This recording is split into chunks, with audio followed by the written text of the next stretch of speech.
Hello दोस्तों, welcome back my channel. आज हम बात करेंगे तेजी मंडी वर्सेस म्यूचुअल फंड। इन दोनों में क्या अंतर है। तेजी मंडी बेसिकली स्मॉल केस है जिसके द्वारा आप स्टॉक मार्केट में इन्वेस्ट कर सकते हैं। वहीं पे म्यूचुअल फंड के जरिए भी आप स्टॉक मार्केट में इन्वेस्ट कर सकते हैं, डेट में भी इन्वेस्ट कर सकते हैं। तो उसमें आप सिस्टमेटिक इन्वेस्टमेंट प्लान का ऑप्शन चूज करते हैं, SIP जिसे हम बोलते हैं। यानी कि हर महीने आपका पैसा कुछ कटता रहेगा आपके खाते से और आपका पैसा लगता रहेगा और फंड मैनेजर उसका इस्तेमाल करके आपके पोर्टफोलियो को अच्छा खासा बनाएगा। वहीं पे स्मॉल केस में क्या होता है, आप एक रेडीमेड पोर्टफोलियो चूज करते हैं। उस रेडीमेड पोर्टफोलियो में आप अपना पैसा लगाते हैं, चाहे आप लमसम में लगाएं या SIP की मोड से लगाएं, तो दोनों जरिए से लगा सकते हैं। तो पहला जो अंतर है इन दोनों चीजों में वह इन्वेस्टमेंट अप्रोच। स्मॉल केस में आप अपने अकॉर्डिंग थीम चूज कर सकते हैं। यानी कि अगर ग्रीन पोर्टफोलियो मुझे चूज करना है, यानी कि ऐसी कंपनियां जो ग्रीन एनर्जी में काम करती हैं, तो मैं उस पर्टिकुलर थीम के स्मॉल केस को चूज कर सकता हूं। तो इसमें आप प्री डिटर्मिन्ड स्मॉल केस में पोर्टफोलियो चूज कर सकते हैं। वहीं पे अगर हम म्यूचुअल फंड की बात करें तो म्यूचुअल फंड में आपका पैसा डाइवर्सिफाइड हो जाता है और वो पैसा आपके अलग अलग कंपनियों में लगता है और उसमें मिनिमम 50 कंपनियों में आपका पैसा डिस्ट्रीब्यूट हो जाता है। आपका पैसा 7 कंपनी 10 कंपनियों में नहीं लगता, कम से कम 50 कंपनियों में लगता है। तो आपका पैसा काफी ज्यादा डाइवर्सिफाइड हो जाता है जिससे आपका रिस्क कम हो जाता है। दूसरी बात है कस्टमाइजेशन कंट्रोल। स्मॉल केस में आपके पास कस्टमाइजेशन करने का, कंट्रोल करने का ज्यादा उपाय होता है, क्योंकि इसमें आपके पास सारा कंट्रोल होता है। आपके डीमैट अकाउंट में सारे स्टॉक्स दिखते हैं जो कि स्मॉल केस आपको प्रोवाइड करता है। उसको आप प्लस माइनस कर सकते हैं, यानी कि नॉन वर्किंग स्टॉक्स को हटा सकते हैं, वर्किंग स्टॉक्स को ऐड कर सकते हैं। तो सारा कंट्रोल आपके पास है। वहीं पे म्यूचुअल फंड में आपके पास ऐसा कंट्रोल नहीं होता, रियल टाइम कंट्रोल नहीं होता। वहां पे आपका पैसा कटता रहता है आपके बैंक से फंड मैनेजर जो चाहता है वो फंड मैनेजर अपने अकॉर्डिंग कुछ प्लस माइनस करता है, कुछ स्टॉक्स को प्लस करता है, कुछ को माइनस करता है। वहीं पे हम स्मॉल केस की बात करें तो स्मॉल केस में ये सारे काम आप खुद करते हो, रीबैलेंसिंग आप खुद करते हो।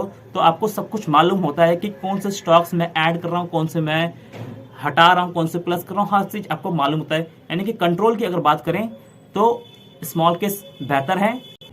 थर्ड चीज है ट्रांसपेरेंसी। क्या स्मॉल केस में ट्रांसपेरेंसी ज्यादा है as compared to mutual fund?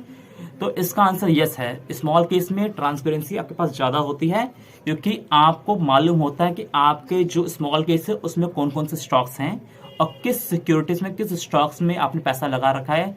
तो आप सबको जानते हो। वही म्यूचुअल फंड में आपको ट्रांसपेरेंसी ऐसी नहीं होती।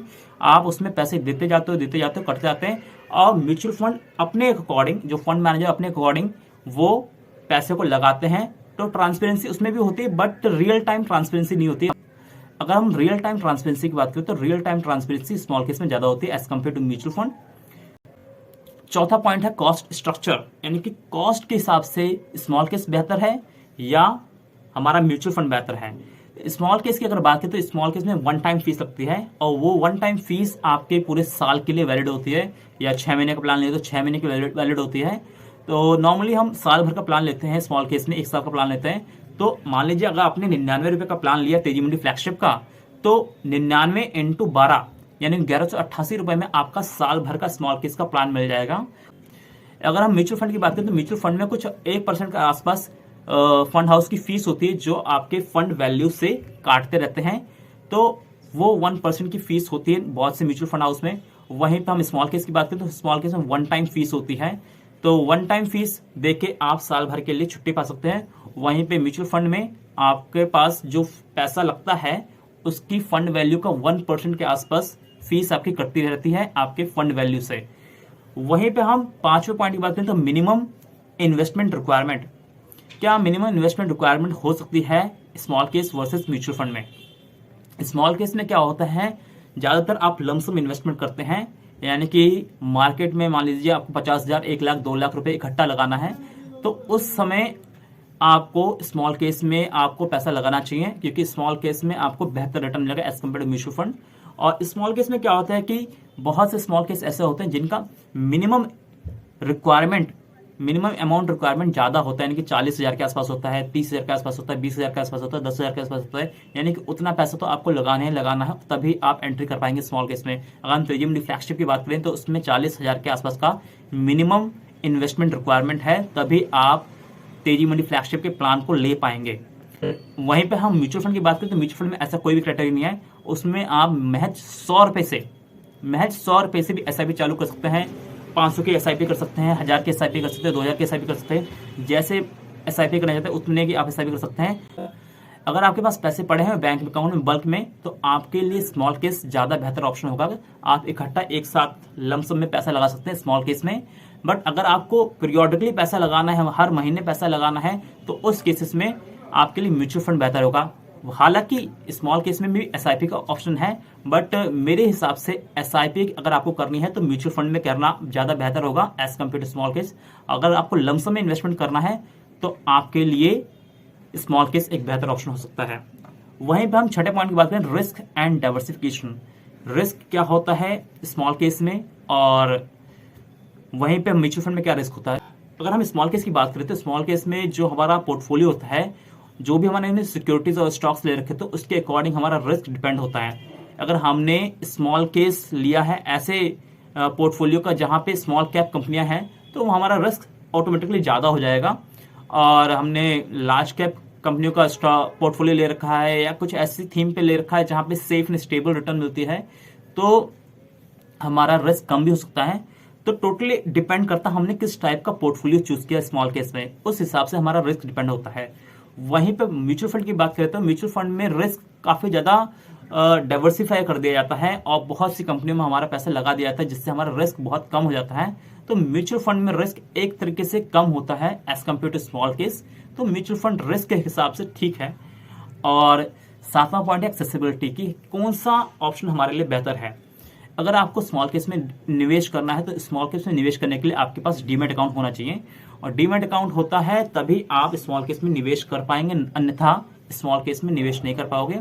तो स्मॉल केस में निवेश करने के लिए डीमैट की जरूरत है। वहीं पे म्यूचुअल फंड की बात करें, म्यूचुअल फंड में आपको डीमैट अकाउंट की जरूरत नहीं पड़ेगी, आप म्यूचुअल फंड के डायरेक्ट एप्लीकेशन से इन्वेस्टमेंट चालू कर सकते हैं। अगर हम SBI की बात करें तो SBI का स्मॉल कैप फंड है, तो उसके लिए आप SBI का म्यूचुअल फंड डाउनलोड कर लीजिए। HDFC में इन्वेस्ट करना तो HDFC के म्यूचुअल फंड का एप्लीकेशन डाउनलोड कर लीजिए। तो जिस म्यूचुअल फंड में आपको इन्वेस्ट करना है उस म्यूचुअल फंड का आप एप्लीकेशन डाउनलोड कर लें और उसमें आप निवेश चालू कर सकते हैं। तो इसमें आपको डीमैट अकाउंट की जरूरत नहीं पड़ेगी। ये कुछ बेसिक क्राइटेरियाज हैं कि स्मॉल केस में और म्यूचुअल फंड में क्या अंतर है। वहीं पे हम बात करें रिटर्न्स की, तेजी मंडी फ्लैगशिप की बात करें तो तेजी मंडी फ्लैगशिप का जो रिटर्न जो मिल रहा है 40% 42% का रिटर्न मिल रहा है साल भर का।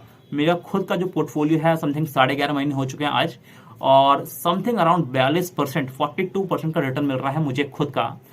वहीं पर म्यूचुअल फंड की बात करें तो सबसे बेहतर जो म्यूचुअल फंड है वो है SBI small cap fund direct plan growth option. तो वहां पे आपको 25 से 26% तक का रिटर्न मिल जाएगा। एनुअलाइज्ड रिटर्न जो होता है, यानी कि सालाना रिटर्न जो होता है वो 25 से 26% कॉन्स्टेंट बेसिस पे आपको मिलता रहेगा।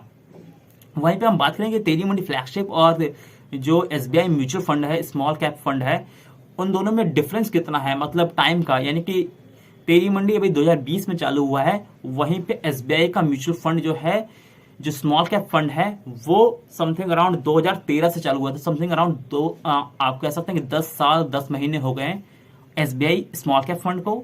वहीं पे जो हमारा तेजी मंडी फ्लैगशिप प्लान है वो समथिंग अराउंड 3 साल से चालू हुआ है। बट 3 साल में जो उन्होंने परफॉर्मेंस दी है, काफी बेहतर परफॉर्मेंस दी है, 40-42% का रिटर्न बना रखे हैं फ्लैगशिप प्लान में। और मल्टीप्लायर की अगर बात करें तो 45 से ऊपर का उनका रिटर्न बनता है, 45-50 की रेंज में बन जाता है मल्टीप्लायर प्लान से। वहीं पे हम स्मॉल कैप की बात करें, SBI small cap fund direct plan growth option, तो वहां पे 25-26% एनुअल रिटर्न बन जाता है, जो कि अच्छी बात है। तो कंक्लूजन की बात क्या है कि हमें किस में बेहतर ऑप्शन है, किस में हमें निवेश करना चाहिए, किस में निवेश नहीं करना चाहिए। तो मेरे हिसाब से अगर आपको ज़्यादा कंट्रोल चाहिए, ज़्यादा ट्रांसपेरेंसी चाहिए, ज़्यादा उसमें इन्वॉल्वमेंट चाहिए स्टॉक मार्केट में, तो आपके लिए स्टॉक मार्केट के लिए तो स्मॉल केस बेहतर है। अगर आपको ज़्यादा झंझट नहीं चाहिए, दिमाग नहीं लगाना है, एकदम दूर रहना है कि मेरा पैसा कटता रहे और अच्छी तरह से बढ़ता रहे मार्केट में, तो आपके लिए म्यूचुअल फंड एक बेहतर ऑप्शन है। म्यूचुअल फंड में आपको ज़्यादा कुछ नहीं करना पड़ेगा, वन टाइम सेटअप कर ले ऑटो पे का फैसिलिटी, उसके बाद आपके पैसे कटते रहेंगे हर महीने और सारा काम फंड मैनेजर करके देगा आपको और आपके पैसे को बढ़ा के देगा। वहीं पे स्मॉल केस में क्या होता है, स्मॉल केस में आपकी इन्वॉल्वमेंट जरूरी होती है, क्योंकि रिबैलेंसिंग जब अपडेट आती है तो उस समय आपको रिबैलेंस खुद करना पड़ता है। तो ये इसलिए हमें स्मॉल केस में ज़्यादा इन्वॉल्व रहना पड़ता है।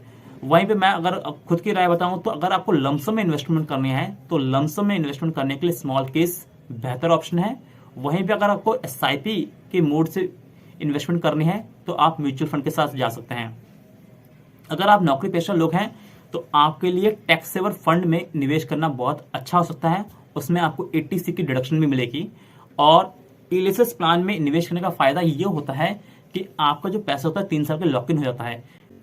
कई बार निवेशक करते क्या है, वो 2 महीने, 3 महीने, 4 महीने, 5 महीने निवेश करते हैं, उसके बाद अपना पैसा विड्रॉ कर लेते हैं। ऐसे में उनका पैसा बढ़ नहीं पाता है, और जब उनका पैसा बढ़ नहीं पाता है तो वो अच्छे खासे रिटर्न कमा नहीं पाते हैं। तो एलएसएस प्लान में एक लिमिटेशन कह दो या इसका ये फायदा बोल दो कि आपका पैसा 3 साल के लॉक इन रहता है, और 3 साल के जब आपका पैसा लॉक इन रहेगा तो आपका पैसा लंबे समय में 3 साल के बाद वो बढ़ के ही मिलेगा आपको। तो अगर आपको एलएसएस प्लान में भी निवेश करना है तो मैंने लिंक डिस्क्रिप्शन में दिया है, आप वहां से जाके एलएसएस प्लान में भी निवेश कर सकते हैं। वहीं पर अगर आपको तेजी मंडी फ्लैगशिप में निवेश करना है, तेजी मंडी मल्टीप्लायर में निवेश करना है, तो मैंने तेजी मंडी का भी लिंक अपने डिस्क्रिप्शन बॉक्स में दिया है। आप वहां से जाके तेजी मंडी को सब्सक्राइब कर सकते हैं और आपको 300 रुपए का कैशबैक गारंटेड मिलेगा, जो आपको अपने खाते में तुरंत मिल जाएगा। तो इन दोनों चीजों की लिंक मैंने अपने डिस्क्रिप्शन बॉक्स में दे रखी है, तेजी मंडी की भी और टैक्स सेवर म्यूचुअल फंड्स की भी। इन दोनों में आप निवेश कर सकते हैं और एक अच्छा खासा कॉर्पस क्रिएट कर सकते हैं। अगर आपको हमारा ये वीडियो अच्छा लगे तो आप हमें लाइक कमेंट सब्सक्राइब जरूर करें। And thank you very much. Have a great day to you.